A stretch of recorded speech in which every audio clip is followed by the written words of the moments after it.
আমিও বলছি অ্যাকশন চাই, কারণ গত 10 বছর আমি দেখছি, আমি তো সবচেয়ে বেশি লড়াই করেছি, আমাকে মার খেতে হয়েছে, আমার কর্মীদের হত্যা করা হয়েছে।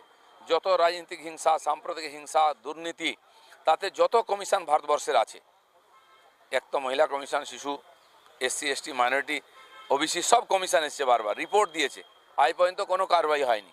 হওয়ার দরকার আছে। আমার তো মনে হয় যে একটাই স্টেপ হওয়া উচিত, এ সরকারকে হাঁটানো উচিত, না रहेगा বাঁশ না বাজেগি বাঁশুরি। কাকে চিঠি দিয়েছিলাম আমি জানি না। বিজেপি আরএসএস আরে চিঠি চাই না, প্রেমপত্র লিখতে কে বললো আপনাকে? আপনি পুলিশ প্রশাসন লাগান, যেই গন্ডগোল করছে ধরুন, তাহলে আপনার এমএলএ ধরা পড়বে, ওখানকার মসজিদের লোকেরা ধরা পড়বে, আপনার নেতারা ধরা পড়বে, যারা ওখানে এই উত্তেজনা ছড়িয়ে দাঙ্গা করেছে, ভিডিও দেখা যাচ্ছে। একটা লোককে ধরার হিম্মত নেই ওনার, খালি লোককে বোকা বানানো, মিথ্যা কথা বলবেন। এই বয়সে বেশি মিথ্যা কথা বলাটা ঠিক নয়। মুর্শিদাবাদ বা মালদা কেন্দ্রীয় সংস্থারা আসছে, কিন্তু অ্যাকশন